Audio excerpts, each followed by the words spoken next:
Tribun Prasad Yadav, and I've done my graduation from BHU and my masters from IIT Hyderabad. So, guys, we are going to study chemical equilibrium today. First of all, let us understand what does equilibrium means. See, equilibrium simply means that whenever the rate of forward reaction becomes rate of backward reaction. Okay. Okay, sir, how does it happens? See, simple, you have to see that if there is a reaction happening A to B, then the rate of formation of B and rate of formation of A, when both of these become equal, the time at which both of these rate become equal is called chemical equilibrium. Okay. Okay, sir. Is there anything called physical equilibrium too? Yes. Equilibrium can be of two type, physical or chemical. You have to remember just for general knowledge purpose. Okay, sir. Physical equilibrium is what? Physical equilibrium is something that you can see in daily life. You can see, for example, evaporation of water. Water in liquid state converted into water in vapor state, gaseous state. So reactant and product both are same. Both are water, H2O. But their state is different. Their properties are different. Then it is called physical equilibrium. Okay. Okay, sir. Physical equilibrium is what? The temperature, it happens at 100 degrees Celsius, we all know. Okay, na? That temperature at 100 degrees Celsius, when water will be present in both liquid as well as in gaseous phase. And this is similar case with the ice also, solid, H2O solid, at 0 degrees Celsius. Okay. At that time, they both are in physical equilibrium. Got it? And another example can be sodium chloride. You all know sodium chloride, the table salt that you all eat. Okay. This sodium chloride, when it is in equilibrium with the aqueous, when we mix water, or normally the how you know how table salt is made. We pour out some salt water and evaporate the water, then it becomes a solid that we can eat. Okay, now this is a simple process that we all do. So these all are example of what? Physical equilibrium. Why? Because the reactant and the product are same. Okay, sir. Then what is the example of chemical equilibrium? We can see also that. Let us see the examples of some examples of. Sorry for the handwriting. I'm writing very fast right now. That's why. Let's see some example of chemical equilibrium. For example, hydrogen plus iodine gives what? Hi. This is a very basic reaction. 2Hi. You can see this symbol. You can see this symbol. It represents equilibrium. Okay, it means equilibrium has been attained. Okay, sir. What does it means? It means that the rate of formation of hydrogen iodide is equals to the rate of dissociation of hydrogen iodide. Dissociation means what? It is again dissociating into hydrogen iodine atoms. You have to think very carefully and understand the concept very carefully. Okay, I'm speaking again, telling again. The rate of formation of Hi, it means what? Hydrogen and iodine are combining to form Hi. And at the same time, Hi is dissociating again into hydrogen and iodine. This is called chemical equilibrium. The time at which this is happening. When the rate of forward reaction is equals to rate of backward reaction, it is called equilibrium. So this is all about chemical equilibrium. Now we are going to dive deep into the concept. Okay. This is in gaseous phase. The phases are also important. Okay, there's something called this square boxes. This represents the active mass. You have to learn this concept also, because we are going to do some numericals in further lectures, and it will help us in that thing. Okay, sir, what is active mass? It is nothing but it is just the concentration. I would say the mole per liter, the concentration. Okay, it is mole per liter concentration. Okay, of what? Of gaseous atom. You have to remember that only gaseous atom. In this, all of three are gaseous atoms, so we can take the active mass of all three. Active means what? Which is active, which is actively participating in a reaction. And what participates in a chemical reaction? Generally the gaseous parts. They collides very quickly to make the products. So this is all about active masses. Let's dive further. This was all about chemical equilibrium. Let's move to the law of mass action. Since this is a demo video, I'm going to a bit fast so that I can cover most of the topics. Law of mass action. Okay, sir. What will happen with this thing? We will find a K, that is the equilibrium constant. This is very very important in all higher studies also. Now, what is the equilibrium? What does this equilibrium constant means? Okay.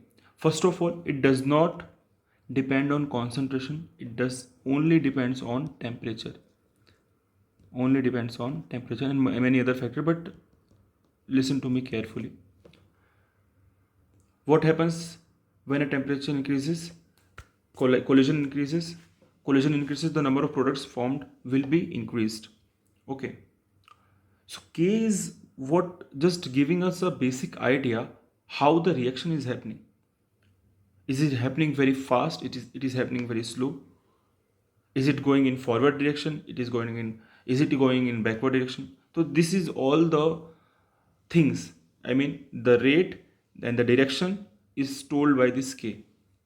Okay, so this is very important, and it does not depend on concentration. It depends only on the temperature. You have to just remember this concept and these things very carefully.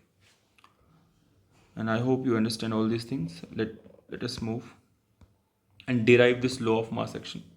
Suppose there is a reaction AABB gives is in equilibrium with CCDD. And what is small d and capital D means? Small a here is the stoichiometric coefficient. For example, here you would say this 2, which we used to balance the reactions. Now, this is called the stoichiometric coefficients. These are called the stoichiometric coefficients. Okay, these are called the stoichiometric coefficients. Similarly, B is also the stoichiometric coefficient of B, and C is for C, small d is for capital D. And what are capital A, capital B? They are the atoms or molecules who are participating in the reactions. A and B are the reactants, and C and D are the products. Okay, sir. Let's move further. Let us assume all of them are in the gaseous phases. So we have to consider the all active masses. Okay. Okay, sir. So how do we write a chemical reaction? Let us see. This is a chemical at time t is equals to 0. And what does it mean? Time t is equals to 0. It means that the reaction has not yet been started, but it is going to start. Okay, it means we are just holding the test tubes and we're just going to mix them and see what happens next. Okay, so this is the initial time. Small a, small capital A, small b, capital B. Okay, sir. And what does this means? At time t is equals to equilibrium. It means at the time at which rate of forward becomes rate of backward, what are the concentration of C and D and all. Okay.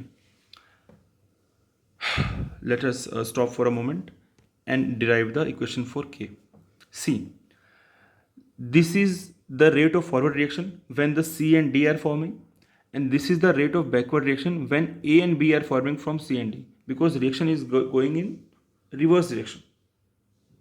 I hope this is what you understand. Okay. Okay, sir. So RF is what? Directly proportional to the rate of forward reaction is rate of rate of forward reaction is directly proportional to, let me reduce the eraser. Rate of forward reaction directly proportional to the concentration of what? Products. Okay.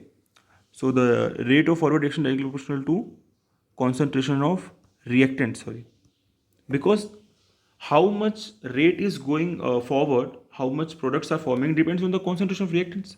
If you increase the concentration of reactants, obviously the product will increase. Got it? So rate of forward reaction depends on concentration of reactants. Similarly, rate of backward reaction depends on the concentration of these reaction. Now for this reaction, backward reaction, these are the reactants. For rate of backward reaction, these are the reactants. The concentration of C to concentration of D. One more most important thing, that you have to use the stoichiometric coefficients as the power of these active masses or the concentrations. For example, capital A, the stoichiometric coefficient is small a, so we have to put the power A. Similarly here small b, similarly here C, small d. I hope you also understand. Let us move. So when we solve this, we will get Rf is equals to, when we remove this proportionality constant, we will get us another constant Kf, that is the rate constant for the forward reaction. Are you getting the thing? And rest will be same, small a, capital B, small b. Okay. Similarly, we will get rate of backward reaction is equals to rate constant of backward reaction into the concentration of C into concentration of D. Okay, sir. And what this is equation 1, this is equation 2. And what I had said, at equilibrium what will happen? At equilibrium, rate of forward become rate of backward. Rate of forward becomes rate of backward reaction. It means what? These 1 and 2 are equal. It means what, sir? Kf is equals to Kf into A small a capital B small b is equals to Kb capital C small c capital D small d are equal. Okay, these two are equal. Beautiful. Beautiful. What does it mean, sir? It means Kf, when I bring this Kb here, Kf upon Kb is equals to concentration of C into the power C capital D to the power D, A to the power A and B to the power B. What I did, I just brought this here. I just brought this here and these whole terms in the division there. Okay. So now what we will get? See, Kf upon Kb is another constant that is called Kc. Remember, equilibrium constant. This Kc is what? Nothing, Kf upon Kb. This Kc is what? Kf upon Kb. Remember this thing. It means what, sir? It means Kc will become small c to the power small capital C to the power C small c capital D small d capital A small a capital B small b. So this is the final equation that you will derive, that you will get. Okay, maybe the color is very bad. I think I should remove it, but you need to understand what I mean. It means Kc is equals to, this is the formula that we'll get for the equilibrium constant, for the equilibrium constant. And these are used in the most of the numericals that we'll see in this chapter. I hope you all understand this thing. Okay, sir. Like, can we see some examples? Yes, sir. Can we see? We can see some example.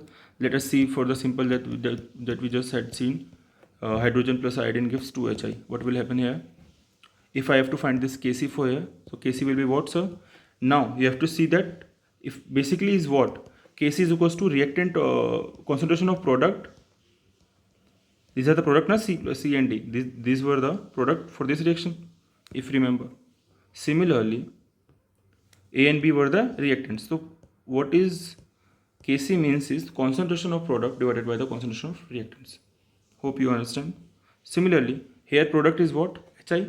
So we will use the active mass of Hi or concentration of Hi. Now you have to see the stoichiometric coefficient is 2. You have to use the power 2. Very good. Very, very good.